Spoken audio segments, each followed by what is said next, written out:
نبتدي؟ طيب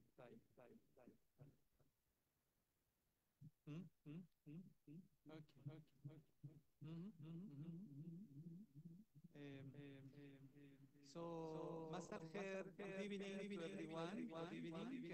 Today we are celebrating the feast of our patron saint, Saint John of Damascus, and in this occasion, under the high patronage of his Beatitude, Patriarch John X, Patriarch of Antioch and of the East, we are today offering a very interesting webinar about the historical journeys and legacies of the Orthodox Patriarchs of Antioch with our colleagues and researchers, doctors Ioana Feodorov and Mihai Ţipău from Bucharest, Romania. Before we start the session, we will sing together the Troparion of the feast. Please stand and sing the Troparion.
So please have your seat.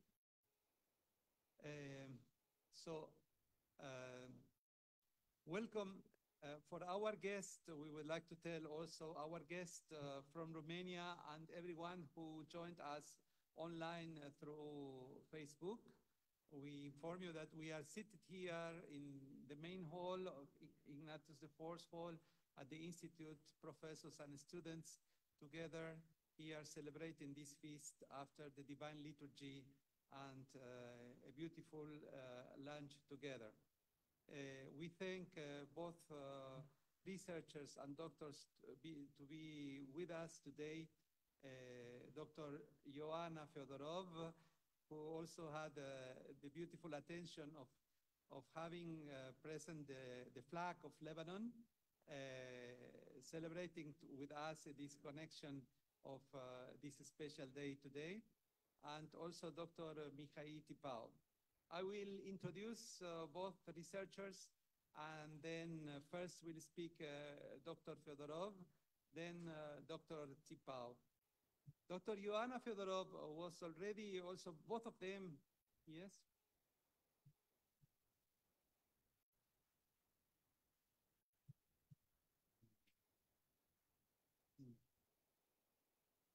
Okay. Yes, yes. Father the Dean is also reminding me about Professor Dr. Constantin Pachenko, who passed in a couple of months ago, and who also was with us together in the organization of the International Conference about the history of Antioch last year in October, and we remember him with much love and appreciation. And his wife is also with us. Yes, online. Yes. So I proceed to present our speakers to you all. Dr. Ioana Feodorov, she is a senior researcher at the Institute for Southeast European Studies of the Romanian Academy in Bucharest. She was graduated with a PhD in philology from the University of Bucharest in 1999, and then with a doctor habilitation title in 2018.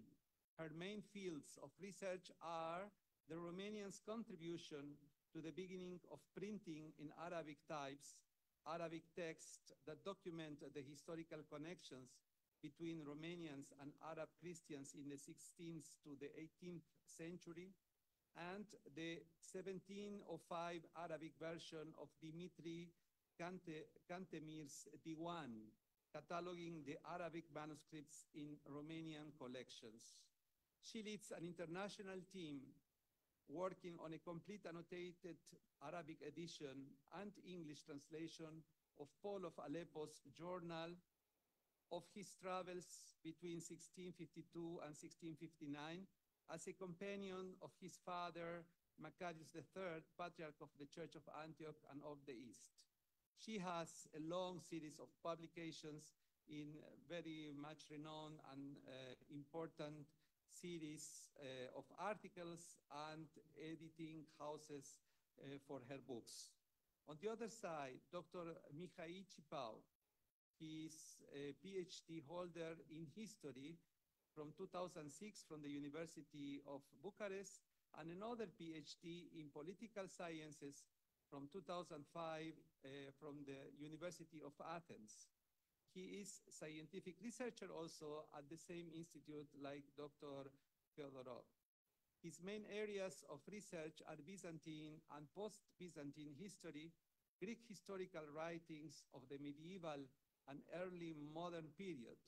Among his published works, we have the book titled Orthodox Consciousness and National Identity in Southeast Europe, which was published in Thessaloniki in year 2015, and many other works, also books and articles.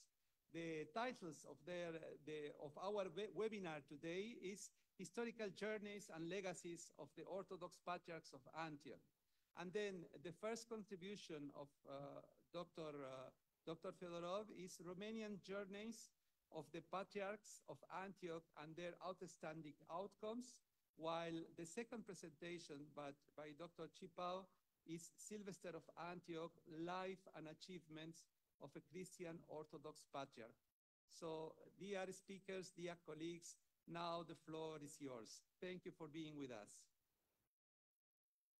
Thank you very much.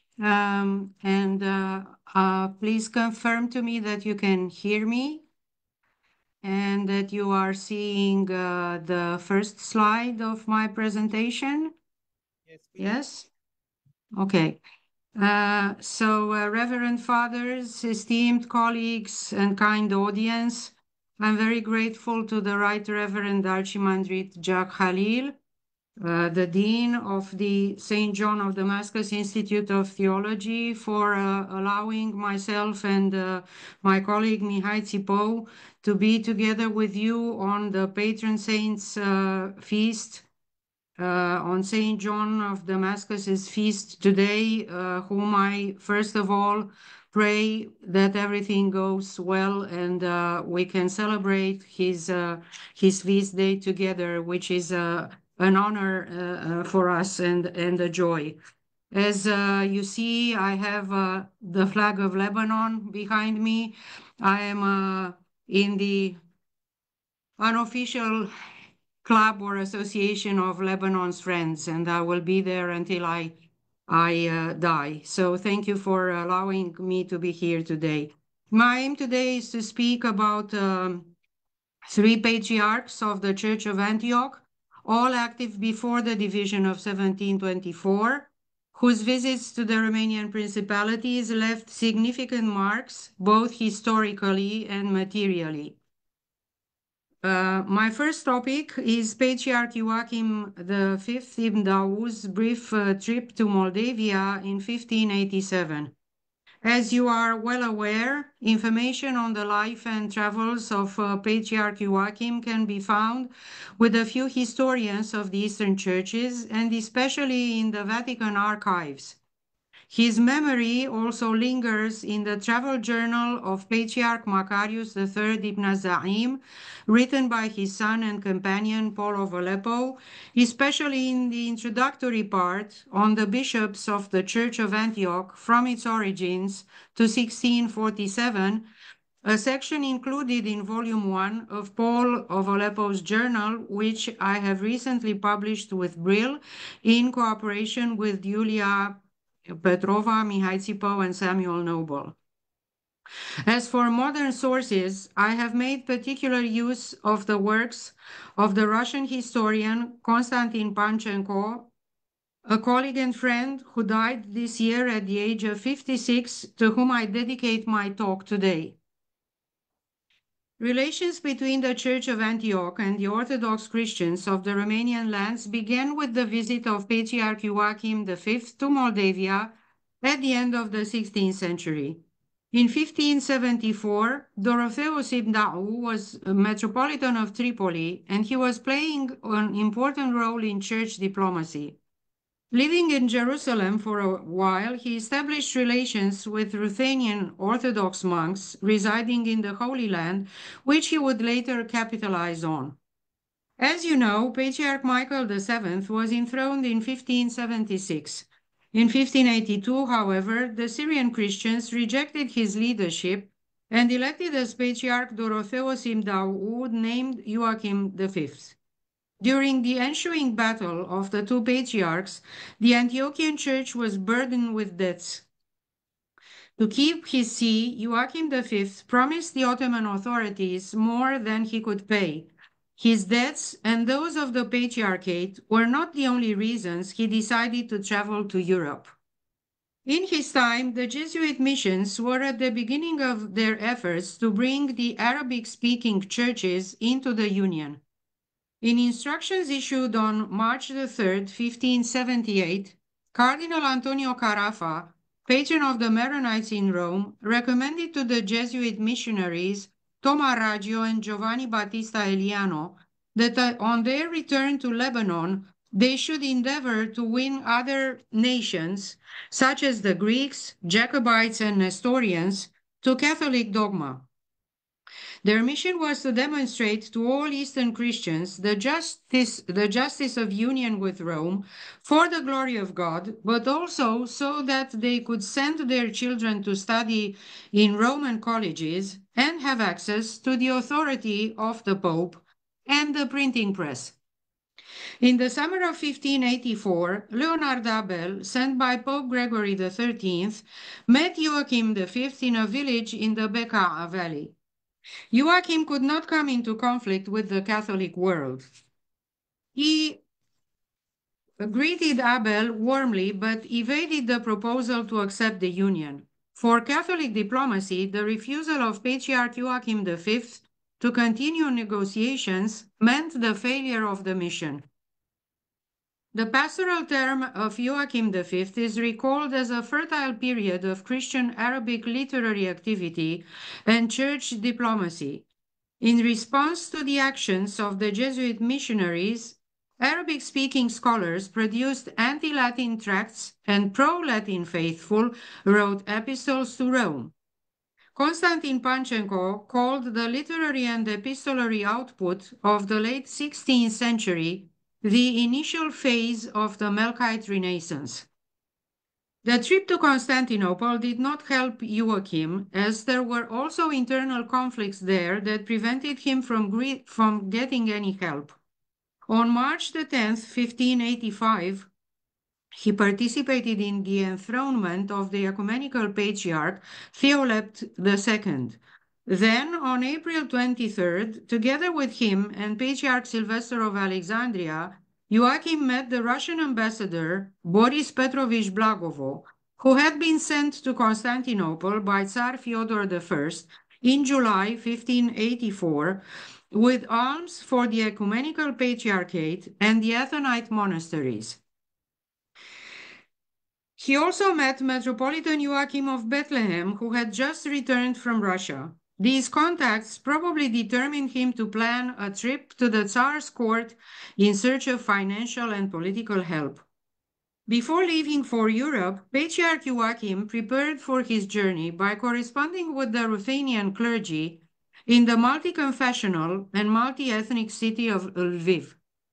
He wrote letters to the Orthodox community there, sending guidance and advice. Monsignor Joseph Nasrallah declared that this advice constituted an interference in the affairs of the Ruthenian Church. misinterpreting the sense of Orthodox solidarity which governed the relations between Byzantine Rite churches who were far apart. Joachim V left Syria at the end of 1584 and arrived in Galicia in the summer of 1585, immediately becoming involved in the life of the Orthodox Brotherhood of Lviv, whose monastery, dedicated to the Dormition of the Blessed Virgin, was a Stavropagion of the Ecumenical Patriarchate. Joachim had the support of Patriarch Theoleb II, concerned about the crisis of orthodoxy in those lands. The Lviv Brotherhood ran hospitals, orphanages, and homes for the elderly. It founded a school in 1585 and campaigned against clerics who neglected their duties. It also printed books in its own press. Joachim supported the Brotherhood in its conflict with Bishop Gideon Balamand, who was accused of reprehensible acts. On January the 10th, 1586, the Patriarch of Antioch approved the Charter of the Brotherhood, its act of foundation, which freed it from the authority of the Bishop of Lviv, gave it the right to observe the way of life of the Orthodox clergy and laity, and allowed it to oppose the bishop if he disobeyed church canons. This act of foundation is also preserved in an Arabic version dated 16 January 1586. The Catholic missionaries' works had already borne important fruit in the Ruthenians' lands by the time Joachim arrived. The first translation of the Latin Catechism into Polish dated from 1566 and was written by Benedict Herbest, who joined the Jesuit order in 1571. In Lviv, Joachim saw the power of Catholic printing, which contributed to the missionary effort by facilitating the distribution of texts explaining the Latin doctrine and catechetical teachings. The year Patriarch Joachim arrived in Lviv, printing presses, some of them several decades old, were operating in Polish cities: Krakow, Brest, Lviv, Warsaw, Halicz, and a little later Zamość and Torun. A recently published book explains the crucial role that book culture played in spreading Catholicism in Central and Eastern Europe and in opposing the Union. On the Orthodox side, Ioana Feodorov, who came from Moscow, was active in Lviv in the 1570s, publishing liturgical texts. Feodorov's printing press was bought by the Orthodox Brotherhood and produced books for the Ruthenians. This was a good example for all the Orthodox who were fighting the Jesuit advance, and surely Joachim V took note. The Patriarch of Antioch passed through Kiev in April 1586 and was hosted at the Pechersk Lavra, monastery of the caves, where a local painter drew his portrait. When Patriarch Macarius and his son, Paul, arrived in Kiev in 1657, they saw this portrait at the monastery alongside those of other Eastern patriarchs. Paul of Aleppo described him as follows, I quote, "His face is rosy, his beard is pointed, he has gray hair. His name is written in Greek letters next to his portrait. I estimate the portrait to be 70 years old." End of quote. Joachim then traveled to Moscow, where he stayed from the 17th of June to the 11th of August 1586. The Patriarch was received with full honors as the first leader of an Arabic-speaking church of the East, considered Orthodox, to reach the Tsar's court. Joachim presented him with parts of relics of the Apostle Ananias, Saint Ignatius, the Bishop of Antioch, Saint George, Saint Cyprianos, and Saint Justina. In 1587, on his way back from Moscow, Joachim V passed through Moldavia at the invitation of the Bishop of Rădăuți, Gheorghe Movila. Patriarch Joachim was accompanied to Europe by his disciple Isa, future Bishop of Hama, who wrote a qasida about their travels together in the Arabic spoken by Syrian Christians. This poem, of which only 72 verses survive today, was the main Arabic source on Eastern Europe for the next 70 years until Paul of Aleppo recorded his recollections of his journey in 1652 to 1658. Paul himself refers twice to Isa's work to corroborate his accounts. The surviving part contains the itinerary, a description of Moscow, the Kremlin, a celebration of the divine liturgy, an emphatic laudatio of the Russian Tsar, and descriptions of the wealth of Moscow's nobility. The section on the journey to Moldavia is missing from known manuscripts. 3 copies are preserved, one in Bibliothèque Nationale de France in Paris, a second in the American University of Beirut that you can see here. I thank Shaza for allowing me to put it in my PowerPoint, and the third at the Bibliothèque Orientale in Beirut. From the last one, dated 1824, Joseph Nasrallah published 52 verses. 24 of them, describing Moscow, were republished by Konstantin Panchenko in 2019 with a Russian translation. In Moldavia, Joachim presented to the Bishop of Rădăuți a Russian icon of Byzantine prototype, the Virgin with Child and Saint Nikita of Novgorod, with an inscription giving the year 7095 of the creation, that is 1586 or 87, an icon measuring 36 by 29 centimeters. A piece of green silk with a note on its provenance was attached to the back of the icon soon after the gift, but it disappeared around 1955. Several Romanian historians describe this icon, de visu, between 1883 and 1923. Kept for a long time at the Sucevița Monastery, a foundation of the Movila family that ruled Moldavia in the 15th and 16th centuries, the icon was damaged in 1944-45 during the 10 months when the monastery housed the Soviet command, and soon after the Second World War, it was lost.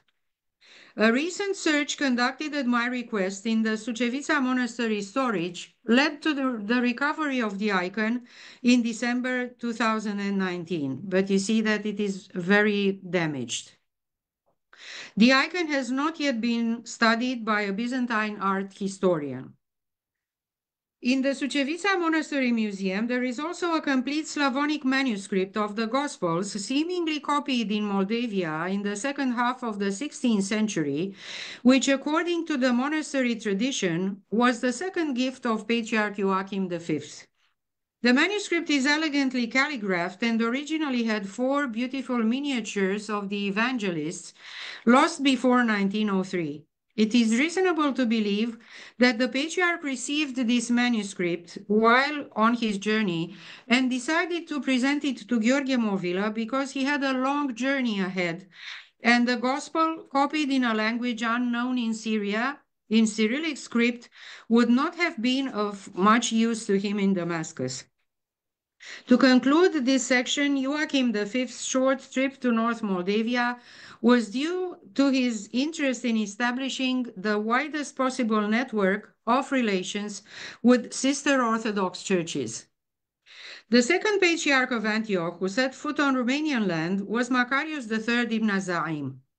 During his 7-year journey to Eastern Europe, Macarius spent almost 4 years in Moldavia and Wallachia.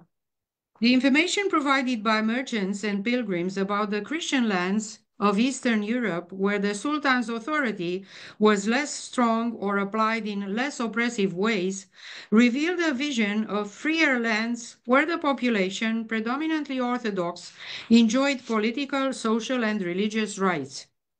Paul's account of their travels together covers an overwhelming distance from Damascus to Siberia.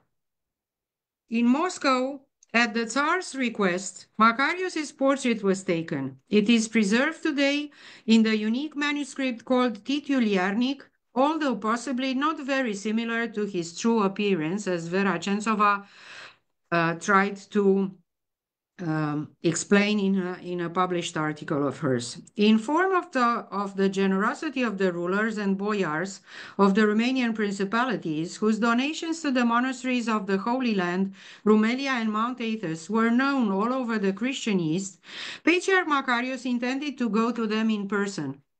The Syrian delegation took off from Damascus after an encouraging letter arrived from Vasile Lupu, the Prince of Moldavia, who was promising to help the Church of Antioch, first of all by paying its debts to the Ottoman treasury, as he had done with those of the Holy Sepulchre, the Ecumenical Patriarchate, and that of Alexandria. The Syrian travelers left Damascus on July 9, 1652, spent 10 weeks in Constantinople, and reached Romanian territories in January 1653, having sailed on the Black Sea. In Iași, the capital of Moldavia, Patriarch Macarius and his suite were the guests of Prince Vasile Lupu.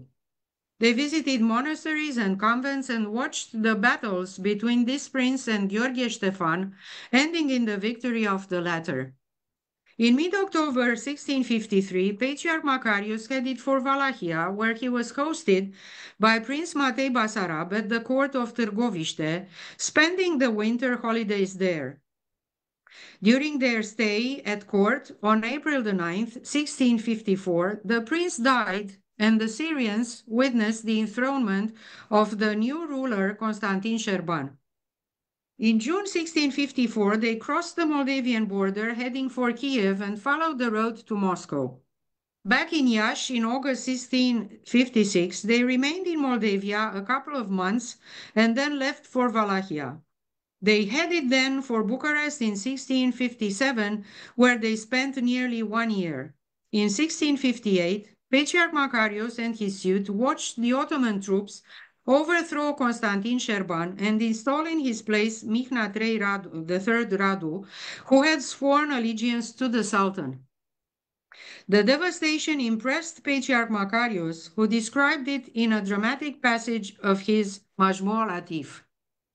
Mihnea's anointment ceremony took place at the Holy Trinity Monastery, also called Radu Vodă, where the prince lived and all major offices were held until the new metropolitan church, dedicated to the saints Constantine and Helena, was consecrated by Patriarch Macarius himself, as Paul reports.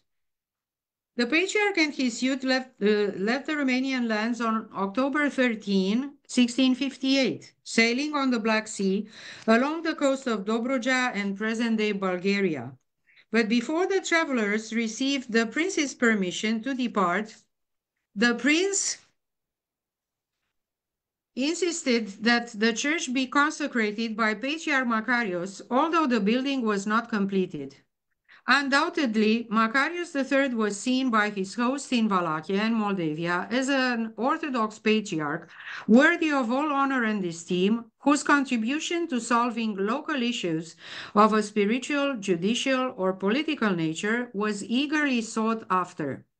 While in the Romanian lands, the Patriarch signed 13 letters and documents in Romanian, 1 in Greek and 1 in Slavonic, with various purposes: verification of land ownership, donations, transactions, judiciary acts, testimonies, consecrations of churches, and letters of absolution.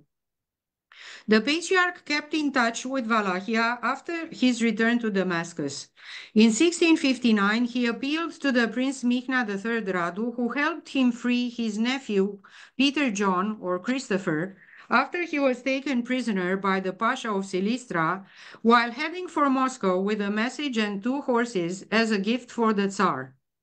Also, in the Chronicle of the Wallachian princes, a chapter of his work Majmul Latif, Macarius, in a chapter of his, in the Chronicle, Macarius concludes the story with the news subsequent to his return to Syria, which had probably reached him through the correspondence he continued to have with the high-ranking clergy whom he had met while there. Although the reasons for his long absence from his see were material as well as political, Macarius III preserved a constant preoccupation for the spiritual progress of his flock. and the recovery of the common roots of the Byzantine spirit in its various forms encountered across Eastern Europe. Following the path of his teacher, Meletius Karma, bishop, then Patriarch of Antioch, Macarius aimed to enrich the patristic and liturgical literature of his church with works composed in Arabic. While journeying in the Romanian principalities, he and his son constantly collected Greek texts concerning church rituals, theological literature, and hagiographies, which they translated later. They took home the Book of Prophecies by the Greek scholar Paisios Ligaridis, a familiar figure at the Wallachian court, and the commentary to the Psalms by Nicetas of Heraclea, copied at Kozia Monastery by Baba Yanis of Chios, who then accompanied the Patriarch to Aleppo. Macarius also had access to the earliest chronicle of the Romanian rulers, lost in its original form, and preserved only in Arabic as a chapter of the Majmu' Latif. This important work, which he finished after returning to Syria, also contains a translation of a hagiographic text on Saint Paraschevi, the New, of Epiphanes, whose relics he had seen in Iași. While visiting the Metropolitan Palace of Târgoviște, not preserved today, the Syrians admired its frescoes and icons of Byzantine figures they knew from Greek works and earlier travels. The third Patriarch of Antioch who visited Wallachia left the most outstanding mark in Romanian church history. Athanasius Dabas, between two terms as Patriarch of the Church of Antioch, was the valued guest of Constantin Brâncoveanu, the Prince of Wallachia, and the achiever of a long-lasting dream for the Arabic-speaking Christians, the printing of liturgical books in Arabic at home in Ottoman Syria. Wallachia and Moldavia were in a special relationship with the Sublime Porte. They were never conquered and turned into a sanjak or a vilayet. Their people enjoyed the statutes of dhimmis, the courts paid taxes to the Sultan, and were allowed freedoms that were impossible in the eastern provinces, ruled by Ottoman governors. Christians enjoyed religious freedom. No mosques were built here, no Islamic schools were opened. Wallachians and Moldavians were also freely printing books for their liturgical services and personal reading. While residing at the court of Constantin Brâncoveanu in Bucharest, Dabas became the prince's confessor, participated in all the church services, ordained bishops and priests, and prepared a Greek history of the Antiochian church for his protector. He also translated the Greek version of the Divan by Dimitrie Cantemir, the Moldavian prince who spent 20 years in Istanbul at the Sultan's court. Constantin Brâncoveanu's printer was Antim the Iberian, a masterful preacher and author of sermons, translator of liturgical books with a good knowledge of several languages and scripts, a skilled engraver whose mastery of book printing in Slavonic, Greek, and Romanian was already established when Athanasius Dabas came to Bucharest. Antim climbed the church hierarchy until he was elected Metropolitan of Ungro-Wallachia in 1708. He founded 4 presses in various Wallachian cities, and in 1713 he had his own monastery built in Bucharest, the Antim Monastery dedicated to All Saints. Assassinated by order of the Sultan in 1716, he was consecrated a holy martyr by the Romanian Orthodox Church. At the monastery of Snagov, where as abbot he had installed his first press, he printed in 1701, together with Athanasius Dabas, a book in the Arabic language and in Arabic script, 2 books with the Greek version printed in parallel columns. In 1705, Antim the Iberian presented the printing tools and matrices to Dabas, who took them to Aleppo, and in 1706 printed the first Arabic book ever to see the light of day in the eastern provinces of the Ottoman Empire. This would be followed by 10 other books. The proof of the Romanians' contribution is present in them, both by explicit marks, such as Brâncoveanu's coat of arms, and by the borrowed ornaments of the books, printed with Antim's matrices.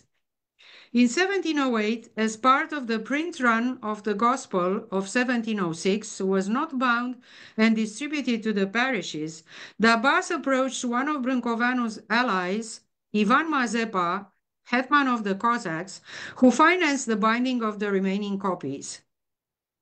I will not spend any more on this topic, as detailed information is now in open access in the two books published by the Gruyter as outcomes of the TYPARABIC project. One is mine in 2023, the other a collected works volume in 2024. A second volume of collected works will be released in January 2025, covering topics connected to the three Patriarchs of Antioch I discussed today. Arabic printing resumed in the Romanian lands before the middle of the 18th century. After 1535, Patriarch Sylvester, who had occupied the see of the Greek Orthodox Church of Antioch since 1724, traveled to Moldavia, where he was hosted at the Saint Sava Monastery in Iași. However, this other outstanding figure of the Church of Antioch is the topic of the following speaker, my colleague Mihai Ţipău. My task of presenting the memorable journeys of three Patriarchs of Antioch to the Romanian principalities ends here. Thank you very much. شكرا جزيلا.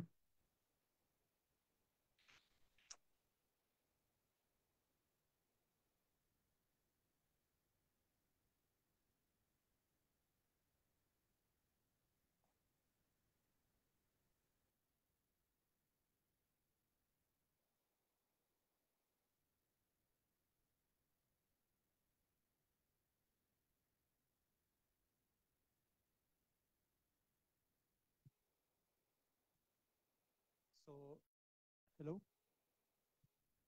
Hello? Thank you very much, Dr. Feodorov. Thank you very much for your presentation. Now we move on to the next presentation with Dr. Tipau. Dr. Tipau, do you hear us?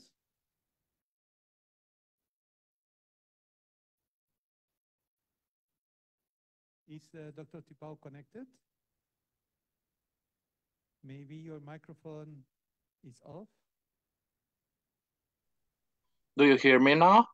Now, yes, yes. Okay, thank you. So I am sharing my screen. Can you see it? Yes, we hear you and we see your screen. Please go on.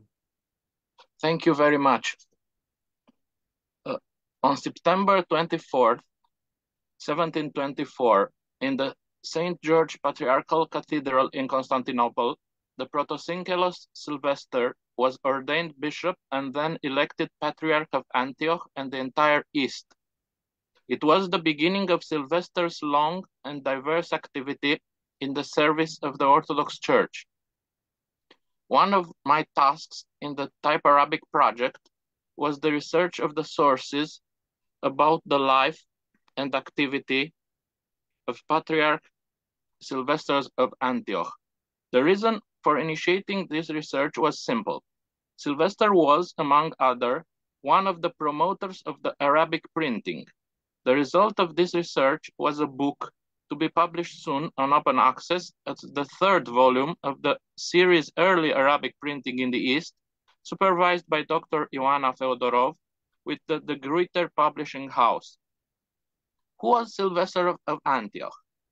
If one asks for a one-paragraph answer, such information is available everywhere. Encyclopedias and general histories, in both printed and online versions, inform the reader about the subject.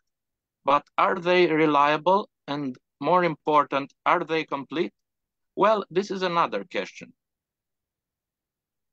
Apart from two scholarly articles published more than a century ago and an unpublished PhD thesis, no serious attempt was made to write a monograph on this topic. Some may argue that such monographs or historical biographies are nowadays obsolete, but this is another discussion surpassing by far the space of this presentation. And as long as such books are produced about other individuals in world history, there is no real reason to consider such a scientific approach outdated. For most of the modern scholars dealing with this topic, the year 1724 marks a turning point in the history of the Church of Antioch. This date is considered as the starting point of the Melkite or Greek Catholic Church of Antioch. Patriarchal lists for both the Melkite and the Orthodox Church begin sometimes with the year 1724, and the date is considered for both sides of paramount importance for both Antiochian churches. It is also stressed that this same year marks the beginning of a succession of ethnic Greek patriarchs on the throne of the Orthodox Church of Antioch. While not trying to challenge or demolish historical theories dating back decades and even centuries, a return to the period sources proves always to be useful for the historian. Reading again more or less known sources and even trying to find new ones might also be helpful in most cases. This proved to be the case with the research on Sylvester of Antioch. For most contemporaries, the events of 1724 were neither new or unheard of. Challenged hierarchs and even patriarchs were a reality in the past decades and centuries. Not new either was the struggle, often fierce, among different factions, clans, and even influent families inside the Antiochian Orthodox Christian community. Another phenomenon easy to notice in the events of 1724 was the involvement of foreign factors, such as the French and English diplomats in Aleppo and Constantinople, and the Roman Catholic missionaries. The fact was also something usual, and the various factions had often tried to enlist such foreign help in their disputes. Returning to Sylvester, a lot of details were unknown when I started the research. Some remain still unknown, waiting for new sources to be discovered, as the exact year of his birth. Other aspects, like his ethnic and linguistic background, were clarified. Most of the later sources and secondary literature, mainly from the middle of the 19th century onwards, suggested or implied that his Greek origin had an essential influence not only on his ideas and actions, as well as in the relation with other Antiochian Orthodox Christians, but also on the history of the Orthodox Patriarchate of Antioch for over a century afterwards. As mentioned, he was considered and still is in many general reference works as the first Greek Patriarch of Antioch, opening a series ending only in late 19th century with the election of an Arab Patriarch. The use of ethnic and linguistic names in the Orthodox areas, mainly those under their direct Ottoman control during the 18th century, should not be understood in modern terms and meanings. In a pre-modern society, as was in many respects the one in question, such ethnic designations had other connotations and purposes. To read and understand those in 19th or early 20th century terms can be anachronistic and can somehow distort the results of the historical research, so caution is always recommended. The research of the sources proved that Sylvester was the nephew of his predecessor, Athanasius III Dabas, and his choice as successor. While born in Cyprus, home to a sizable Arab-speaking diaspora, and well-educated in Greek, Sylvester definitely knew Arabic.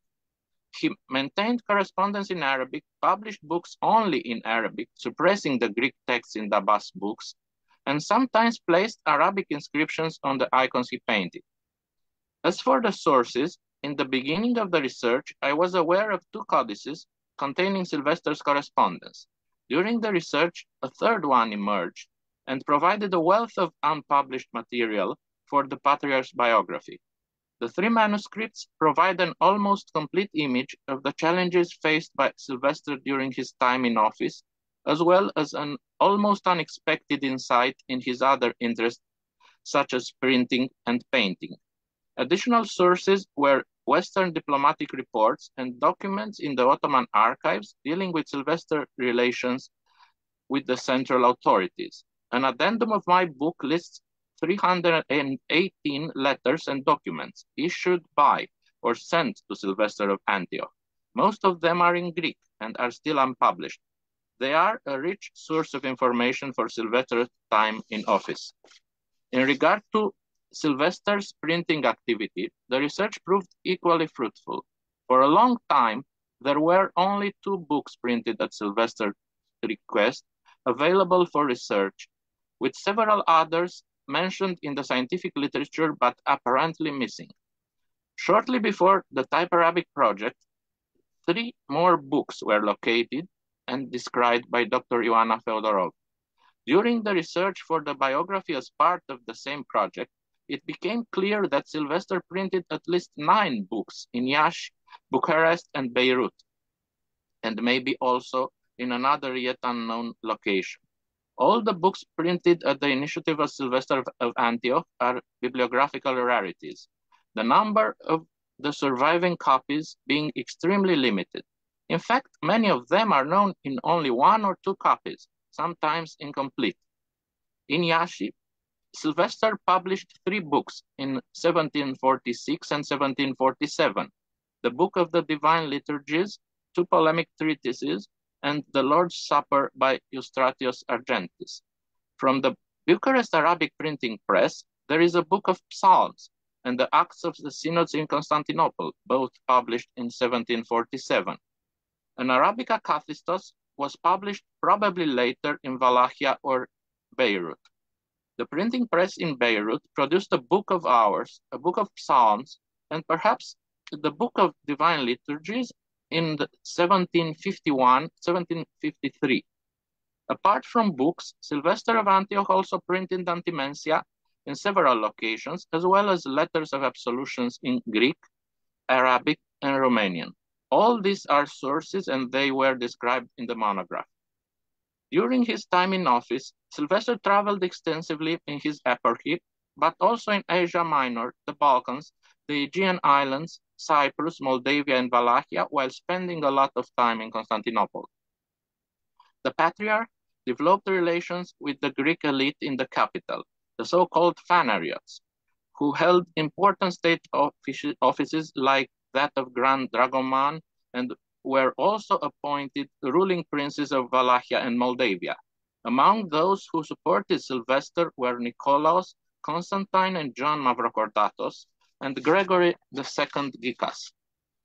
An important influence for Sylvester was in the first years in office the acquaintance with the Patriarch of Jerusalem, Chrysanthos Notaras. Important were also interactions with persons of lesser social positions, but very active in the cultural activity of the Orthodox world, such as Macarius and Iakovos of Patmos, Caesarius da Pontes, or Vasily Barsky. As other patriarchs of Antioch before him, Sylvester sought economical support from Russia. A number of approaches were made, but the Russian support was officially limited to a modest yearly amount to be collected for several years at a time. Even so, the disruptions due to the long distances and the military conflicts made it difficult to secure the aid from this source. The trail of archival documents left by these contacts is nevertheless interesting, and I studied it in a chapter of the monograph. While it wasn't unheard of members of higher clergy to be painters, since Antioch had yet another painter patriarch, Sylvester was among the few known to have this interest. Any assessment of Sylvester's Antioch's paintings could not be made without creating a comprehensive catalogue of his icons. Most curiously, this has not been done before by any of the art historians who specialize in the 18th century post-Byzantine painting. The rare studies of Sylvester's life and activity mention his paintings only in a few lines, if at all. No substantial monograph was written about his painted work. The researchers who dealt with his paintings succeeded in locating only a few of his icons. A contemporary account mentions that the Patriarch dedicated every day 3 hours to the art of painting. There are icons painted by Sylvester dated as early as 1726 and as late as 1765, so he kept painting during all his time as Patriarch. Based on my personal research and on previous literature, I succeeded in identifying 19 icons attributable to Patriarch Sylvester of Antioch with a fair degree of certainty. There are they are kept in churches and public and private collections in Lebanon, Syria, Europe, and the United States. As always in the research of Sylvester's activity, surprises are possible and new icons may be discovered in the future. Another 16 icons, which are copies of icons painted by Sylvester, icons mentioned only in written sources or attributed to him in certain sources. An addendum of the book represents the catalogue of Sylvester's icon. Of course, there are more details I would like to offer, but I leave some aspects of the book to be discovered by the readers themselves very soon, once the book will be accessible online in open access and also for purchase as hardcover copy. Thank you very much.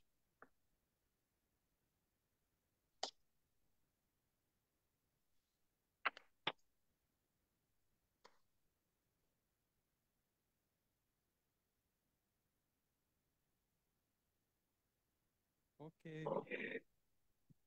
Thank you very much, Dr. Ţipău. Thank you very much. Now, fine? Yes. Dr. Feodorov, for this wonderful afternoon, for these really beautiful images, the wonderful words, and the information you share with us for a period of history which was really full of life, of production, of culture, and of interest, of knowing each other, and also educating our parishes here in Antioch. The contribution of these patriarchs who traveled to Romania, the interaction with the Church of Romania, the production of these wonderful books and works of arts are really impressive and show how alive the Church of Antioch was during these centuries. Now we open the floor for some questions, if you allow us. So please, in here with the audience, would anyone have question? Yes, Father Damascus, please. Father Damascus, he's in charge for the life of our students at the Institute. Please. I'd like to ask, maybe in return, would you tell us in briefly about the visits of the Patriarch of Romania to Antioch? Briefly, just to have this icon of these visits from Romania to us.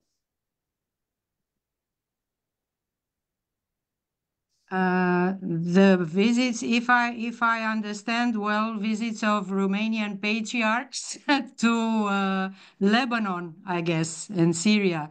Well, that is another topic that is worth a PhD thesis or a thesis for the master's degree, because no one has followed this in a scientific way. I mean, we do not have patriarchs who visited Lebanon, but as you are well aware, and I see that Professor Suad Slim is in the audience, and I say hello to her personally. We have had a saint of the Romanian Orthodox Church visit Lebanon, which is the Holy Martyr Sofian Boghiu, who painted churches in Lebanon, both for the Orthodox and the Melkite Greek Catholics.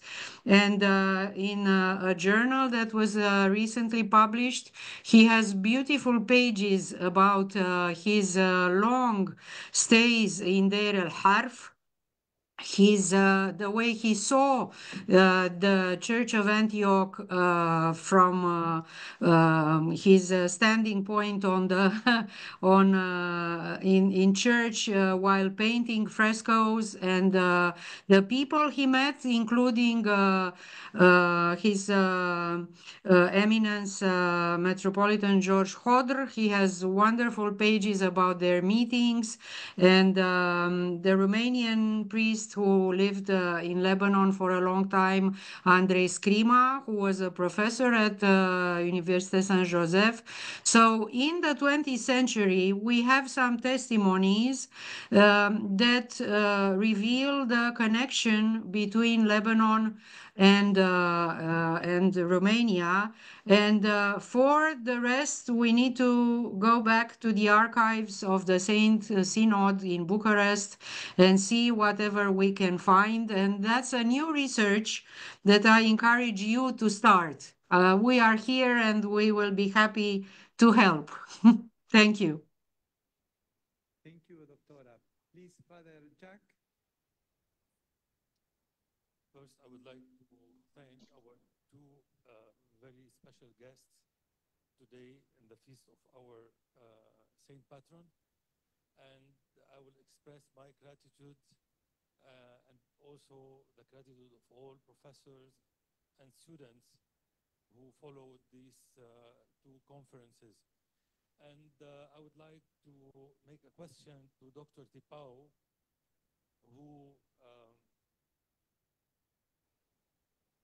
mentioned to us quickly results of his research about Patriarch Sylvester, and we are eager to get the book when it will be printed to read it carefully.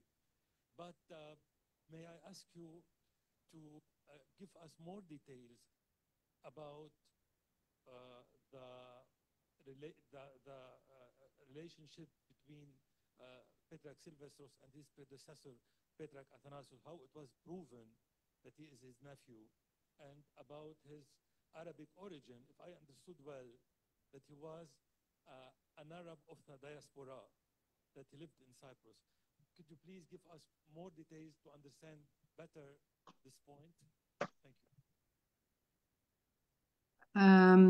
So we are not hearing much here, but I'm following the transcription on Facebook. So your first question, Father, was what was the connection between Sylvester of Antioch and Athanasius Dabas? Mihai, legătura dintre cei doi patriarhi, cum erau I think they were uncle and nephew, if it's about the family connection.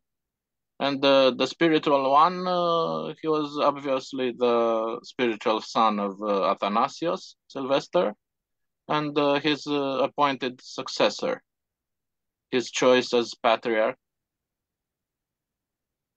Yes, you mentioned, I don't know if you hear me now. You need to speak I am hearing very, very little. You need to speak near the laptop you have connected to the Zoom. Yes. Do you hear me now better? Now you hear me better? No. I was asking, you said it was proven now that he was his nephew. Yes. Now sure that he was his nephew. Yes. Do we have... There is an account. There is an account of the French ambassador written the day after their meeting, and they say literally he spoke me about his uncle, son uncle. So there is no doubt there. And the sources, but not documented, are that Fotini, Sylvester's mother, was Athanasius Dabas' sister, but we cannot prove that. We don't have proofs for that, only secondary literature, but that he was his nephew, this is for sure now. And if I may intervene, Father, you know that Antoine César de Bas wrote a monograph together with Nahla Rashu on Patriarch Sylvester. And at the end of this book, which is in Arabic, there is a genealogical tree of the Dabas family, which is traced since the end of the 14th century. And it's a very clear visual sign over there that that Fotini was the sister of Athanasius the Abbas and that Sylvester was her son. So you have a whole genealogical tree where you have this particular information. Now, if it comes from the family archives, I suppose it is credible. It can be cited in any case. And to be absolutely fair, the Greek sources when Sylvester writes about Athanasius in the letters immediately after his death, he only mentions him as our spiritual father, of Pneumatikos mas patir. So no mention of the uncle-nephew relation, but of the spiritual one. Thank you. So the second half, or my second question was about also what we heard you saying. I want to be sure that I heard well, that you considered Sylvestros an Arab from the diaspora, an Arab man raised in the diaspora. Did you say that? So the period sources mentioned him as half Arab and half Greek. So perhaps his father could well be a Cypriot Greek, and his mother was established in Cyprus and was of Arabic roots. But they all belong to the same religious community in the Ottoman state. The Rum community was not separated according to the linguistic features, but according to the religious one. So a Romanian could well be a Rum, or a Greek could be a Rum, or an Arab could be a Rum. So they didn't stress that much in the 18th century this aspect. The religion was most important.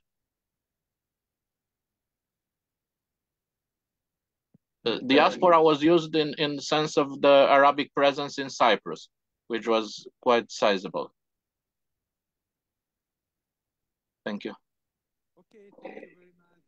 Thank you, Father. Thank you, professors. Is there any last question?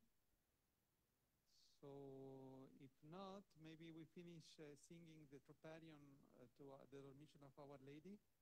And we thank you very much, professors. From here, we all give our hands to them. Okay. Okay.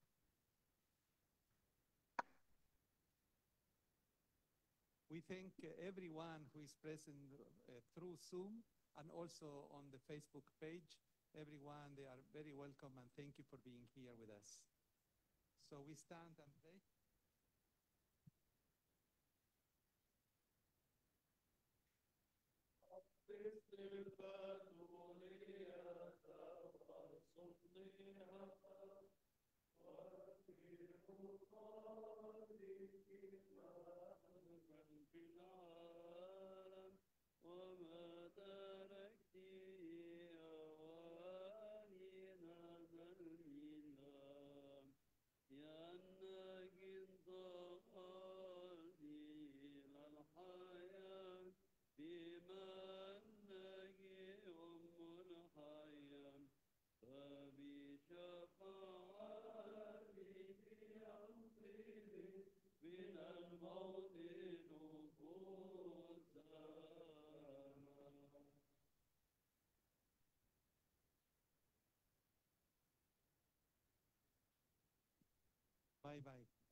Bye-bye.